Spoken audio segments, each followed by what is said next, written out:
कुसुगाव महामाया मन्दिरनि साखाथियाव मैया लामानि जाब्रबथायजों जिउ गोमानाय सुबुंफोरनि नखराव दिनै प्रमद बर' बिथाङा खौरां लाफैदों। बलबमाव दै लुनो थांनानै न' फारसे फैफिननो नागिरनाय समाव मैया 27 नं राजालामानि साखाथियाव थानाय कुसुगाव बिमा महामाया मन्दिरनि मोखाङाव गारिनि जाब्रबथायजों गुरुपेलानि हाथिगर गामिनि साबा लाइमोनफोरा जायगायावनो जिउ गोमानो गोनां जादोंमोन। बे जिउ गोमाजानाय दुखुथिया नखराव दिनै बिटिआरनि गाहाय मावफुं सोद्रोमा प्रमद बर' बिथांजों लोगोसे मावफुं सोद्रोमा उखिल मोसाहारि बिथांमोननि मोनसे हानजाया नखरसिम फैना खौरां लाफैयो। खौरां लाफैनायजों लोगोसे गासैनिबो गोथार सारादुखौ बिटिआरनि मावफुं सोद्रोमा उखिल मोसाहारि बिथांखौ रायजो राजाफोरखौ लानानै खौसेयै खुंफुंनाय जागोन होनना बिथाङा बुंथियो। बेजों लोगोसे फैगौ समाव दुखुथिया नखरखौ सरकारनि फारसेथिंनिफ्राय थाबैनो मदद होनाय जागोन होनना बिथाङा बुंथिबावो।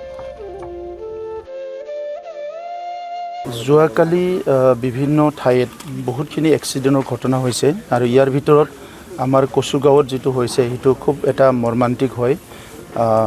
আমাৰ যিটো শাওণ মাহত বলবমত যায় তেখেতসকলে বলবমত গৈছিলে আৰু একে টিম ৰিটাৰ্ণ আহি পেলাই মহামায়াত তেখেতসকলে আছিলে আৰু তাত প্ৰসাদ খাই ঘৰত আহিবলৈ বিচাৰিছিলে। সেই সময়তে নেশ্যনেল হাইৱেত ট্ৰাক আহি পেলাই আমাৰ 5জন ব্যক্তিক তাতে এক্সিডেণ্ট কৰি মৃত্যুবৰণ হয় আৰু তেখেতসকলৰ ভিতৰত মই চালোঁ যে সবেই গৰীব ঘৰৰে হয় আৰু ইয়াত মানে সৰু অলপ বাল্য আছে আৰু মেক্সিমাম ডেকা ল'ৰাই হয়।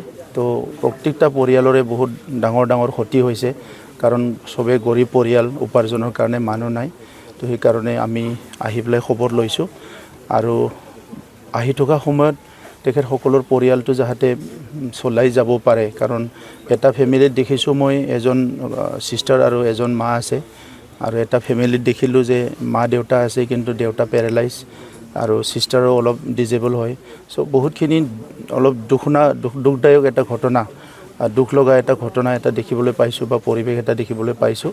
তো এইকাৰণে আমি চবেই মিলি পেলাই তেখেতসকলক আহি থকা সময়ত কেনেকৈ হেল্প কৰিব পাৰে সেইটো আমি চেষ্টা কৰিম আৰু এই শ্ৰাদ্ধটো একেলগে কৰিবৰ কাৰণে আমাৰ EM ডাঙৰীয়া লোকেল আমাৰ চবেই মিলি পেলাই কৰাৰ কাৰণে মই দায়িত্ব দিছোঁ এইটো যাতে শ্ৰাদ্ধটো একেলগে কৰিব পাৰে আৰু অনাগত দিনত তেখেতসকলৰ পৰিয়ালসকলক কেনেকৈ সহায় কৰিব পাৰোঁ আমি একেলগে আলোচনা কৰি আগবাঢ়ি যাম।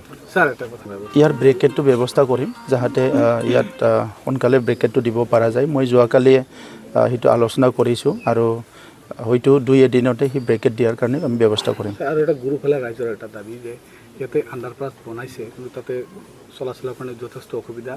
তাতে এটা বাছ ষ্টেণ্ড আছে, তাতে এনেকৈ বেৰিকেড নথকাৰ কাৰণে পৰ্যাপ্ত চিকিউৰিটি নথকাৰ কাৰণে মাজে মাজে এনে দুৰ্ঘটনা সংঘটিত হয়।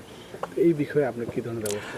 নেশ্যনেল হাইৱে সেইকাৰণে মই SDO চিভিল আছে আমাৰ গোসাইগাঁৱত। মই SDO চিভিলক কথা পাতি য'ত য'ত প্ৰয়োজন আছে পুলিচ আৰু আমাৰ SDO চিভিল একেলগে লগ লাগি ক'ত এনেকুৱা ব্ৰেকেটৰ প্ৰয়োজন আছে সেইটো চাই পেলাই কৰা হ'ব আৰু গাড়ীটো এইখিনি বহুত স্পীডত চলায় মানে এতিয়া 4 লেন হোৱাৰ পৰা গাড়ী বহুত স্পীডত যায় সেইকাৰণে বিভিন্ন জাগাত প্ৰায় এক্সিডেণ্টটো খুব সঘনে হয়। তো সেইকাৰণে আমি এটা হ'ল সজাগতা, আনটো হ'ল যিখিনি ব্ৰেকেটৰ দৰকাৰ আছে সেইখিনি অলপ ব্যৱস্থা কৰা যাব। তেখেতকো আমি আমাৰ খবৰ ল'ব আমাৰ টিমে যাই পেলাই মই এতিয়া গম পালোঁ যে তেখেতৰো মানে অলপ অৱস্থাটো ভাল নহয় গতিকে তেখেতৰ ট্ৰিটমেণ্টটো আমি খবৰ ল'ম।